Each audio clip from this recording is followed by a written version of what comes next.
She was 14 years old when she pulled the trigger. No screaming, no tears. Just silence, and then the sound of a body hitting the floor. Carly Gregg had just killed her mother, and in the hours that followed, she would act as though nothing had happened at all.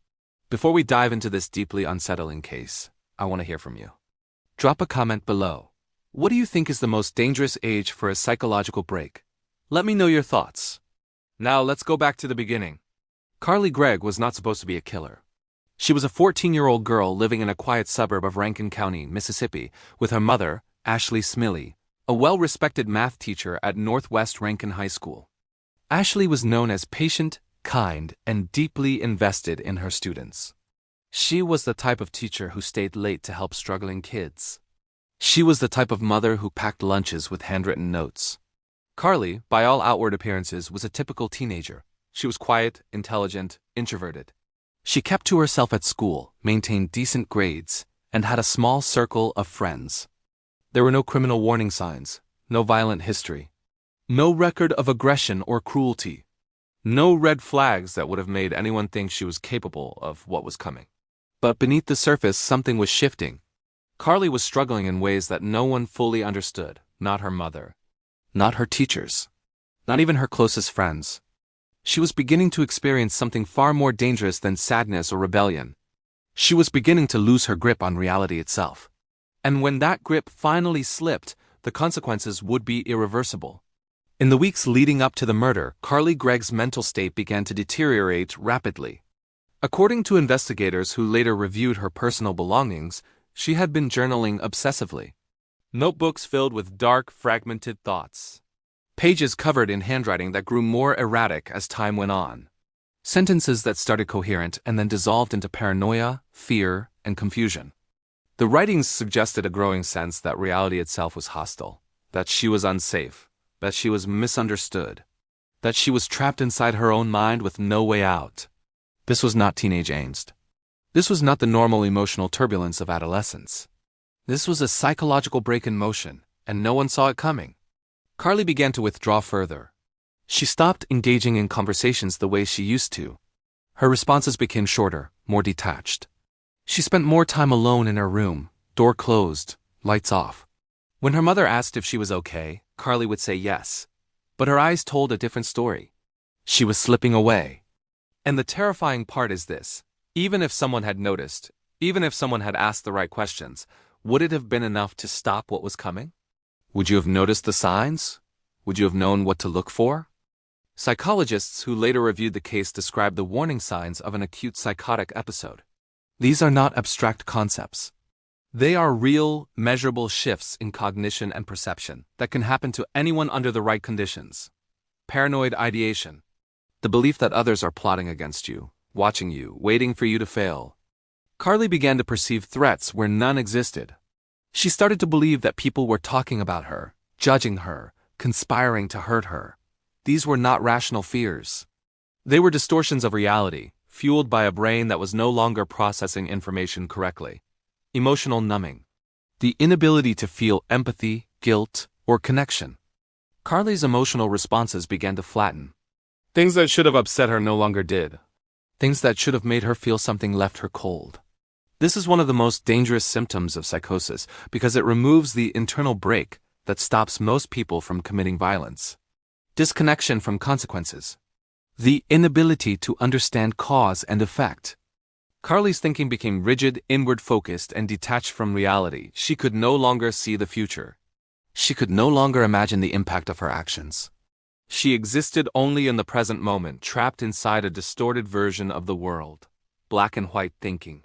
The collapse of nuance. Everything became absolute. People were either safe or dangerous. Situations were either tolerable or unbearable. There was no middle ground, no room for complexity, no space for reason. Once that shift occurred, logic and empathy collapsed entirely, and that is when Carly Gregg became capable of murder. March 19, 2024. It was an ordinary Tuesday. The kind of day that blends into all the others. Ashley Smiley came home from work in the afternoon, just like she always did.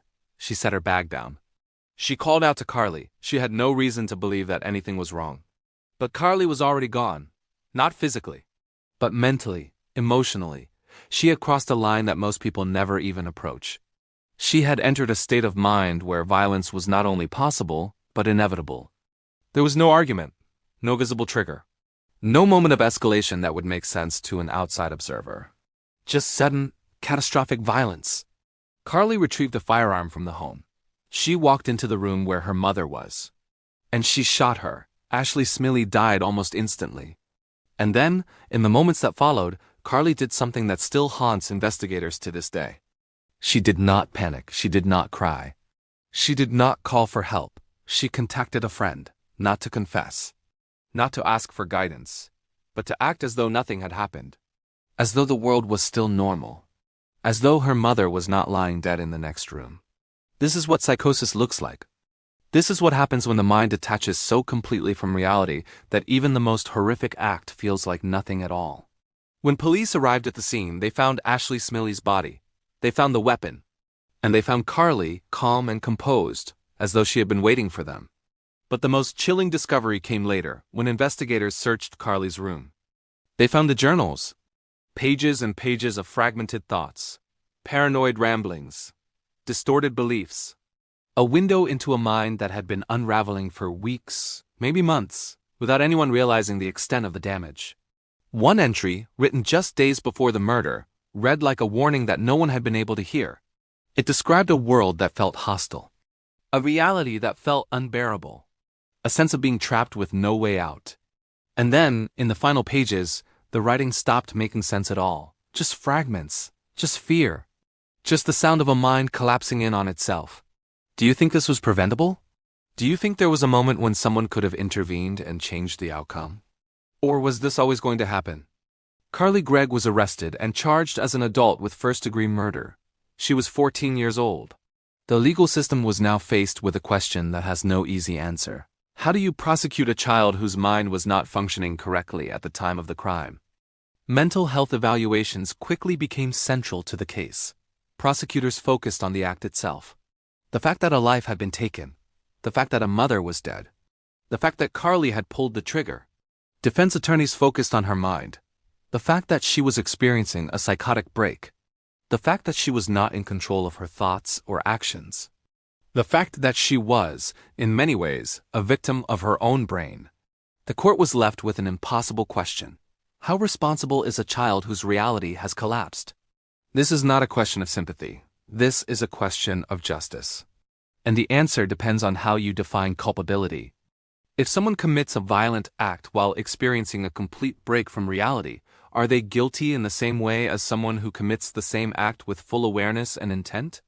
If the brain is malfunctioning, if the person cannot distinguish between what is real and what is not, if they are operating under delusions that feel as real to them as the ground beneath their feet, then how do we assign blame? These are the questions that the Carly Gregg case forces us to confront. And they are questions that our legal system is not equipped to answer. What happened to Carly Gregg is rare, but it is not impossible. Adolescence is a period of intense neurological development. The brain is rewiring itself, forming new connections, pruning old ones. The prefrontal cortex, which governs impulse control, decision-making, and emotional regulation, is still under construction. This makes teenagers more vulnerable to mental health crises than almost any other age group. Psychosis in adolescence can emerge suddenly, often without warning. It can be triggered by stress, trauma, substance use, or genetic predisposition. But sometimes, it appears out of nowhere, like a switch flipping inside the brain. The symptoms are terrifying: hallucinations, delusions, paranoia, disorganized thinking, emotional flatness, a complete disconnection from reality. And the most dangerous part is this: the person experiencing it often does not realize that anything is wrong. To them, the delusions feel real. The paranoia feels justified. The distorted thoughts feel like truth. This is why untreated psychosis is so deadly, because the person cannot self-correct. They cannot step back and recognize that their perception is flawed. They are trapped inside a reality that no one else can see. And when that reality tells them that violence is necessary, they act. Would you have been able to tell the difference between a teenager going through a rough patch and a teenager experiencing a psychotic break? Would you have known when to intervene?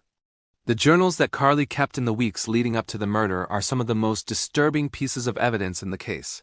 They reveal a mind in freefall. Early entries are relatively coherent. Carly writes about school, about friends, about feeling misunderstood. But as the weeks progress, the tone shifts. The handwriting becomes more erratic. The sentences become fragmented. The thoughts become darker. She begins to write about feeling watched, about feeling unsafe, about believing that people are plotting against her. She describes a growing sense of dread, a feeling that something terrible is about to happen. And then, in the final entries, the writing stops making sense at all. Just words, just fragments. Just the sound of a mind that has lost its ability to organize thought. Psychologists who reviewed the journals noted that this is a classic pattern of psychotic deterioration, the gradual loss of coherence, the increasing paranoia, the collapse of logical structure. But here is the question that no one can answer. Could these journals have saved Ashley Smiley's life if someone had read them in time? If a teacher had noticed? If a friend had seen? If Ashley herself had found them and understood what they meant? Would it have been enough? Or was Carly already too far gone? The trial of Carly Gregg became a flashpoint for debates about mental health, criminal responsibility, and the treatment of juvenile offenders. Prosecutors argued that Carly knew what she was doing, that she made a choice, that she retrieved a weapon, aimed it, and pulled the trigger, that she contacted a friend afterward, which showed awareness of her actions, that she should be held accountable. Defense attorneys argued that Carly was not in control of her mind, that she was experiencing a psychotic break, that she was operating under delusions that felt real to her, that she was, in many ways, not the same person who committed the act. The jury was left to decide, was this murder or was this a tragedy? And the answer depends on how you define responsibility. If we accept that mental illness can impair judgment to the point where a person is no longer in control of their actions, then how do we reconcile that with the need for justice? If we accept that a 14-year-old brain is still developing, still vulnerable, still capable of catastrophic malfunction, then how do we punish that child in a way that feels fair? These are not easy questions. And the Carly Gregg case does not provide easy answers. What would you have decided if you were on that jury? Would you have seen a murderer, or would you have seen a child whose mind betrayed her? The Carly Gregg case terrifies people because it feels possible. There is no cult, no history of abuse, no long criminal path, just a teenage brain under pressure, fracturing. It exposes the fragile line between mental illness and violence. It reveals the danger of untreated psychosis in adolescence. It forces us to confront the reality that sometimes the mind can break in ways that lead to irreversible harm. And it raises a question that no one wants to ask. How many other teenagers are out there right now, experiencing the same kind of psychological deterioration with no one noticing? How many are writing in journals that no one will read until it is too late? How many are slipping away, one distorted thought at a time, until they reach a point of no return? This case is not just about Carly Gregg. It is about every teenager who is struggling in silence. Every adolescent brain that is rewiring itself in ways that no one can predict. Every family that believes everything is fine until the day it is not. And that is what makes this case so deeply, profoundly unsettling. Because it could happen to anyone. There are questions about the Carly Gregg case that will never be answered. What was the exact moment when her mind broke? Was there a specific trigger, or was it a slow accumulation of stress and distorted thinking? Could someone have intervened earlier, or was this always going to happen? What was going through her mind in the moments before she pulled the trigger? Was she aware of what she was doing, or was she operating under a delusion so powerful that it felt like the only option? And perhaps most haunting of all, what is she thinking now? Now that the psychosis is lifted. Now that she's medicated, evaluated, and aware of what she did. What does it feel like to wake up and realize that you killed your own mother? Does she remember it? Does she understand it? Does she feel guilt, or does the memory feel like something that happened to someone else? These are the questions that keep psychologists, investigators, and true crime followers awake at night. Because the answers would tell us something fundamental about the human mind, about responsibility, about the line between illness and evil. But we will never know. The Carly Gregg case is not an isolated incident. It is part of a larger, more disturbing trend. Adolescent mental health is in crisis. Rates of depression, anxiety, and psychosis among teenagers have skyrocketed in recent years. The pressures of social media, academic expectations, and social isolation have created a perfect storm for psychological breakdown. And the mental health system is not equipped to handle it. Therapists are overbooked. Psychiatric beds are scarce. Early intervention programs are underfunded. Parents are often unaware of the warning signs, and even when they are, they struggle to find help. This is the environment in which cases like Carly Gregg's occur. Not because teenagers are inherently violent, but because their brains are vulnerable and the support systems that should protect them are failing. If we want to prevent the next Carly Gregg, we need to start taking adolescent mental health seriously. We need to train teachers, parents, and peers to recognize the signs of psychosis. We need to make mental health care accessible and affordable. We need to remove the stigma that prevents teenagers from seeking help, because the alternative is more cases like this. More families destroyed, more lives lost. And that is a reality we cannot accept.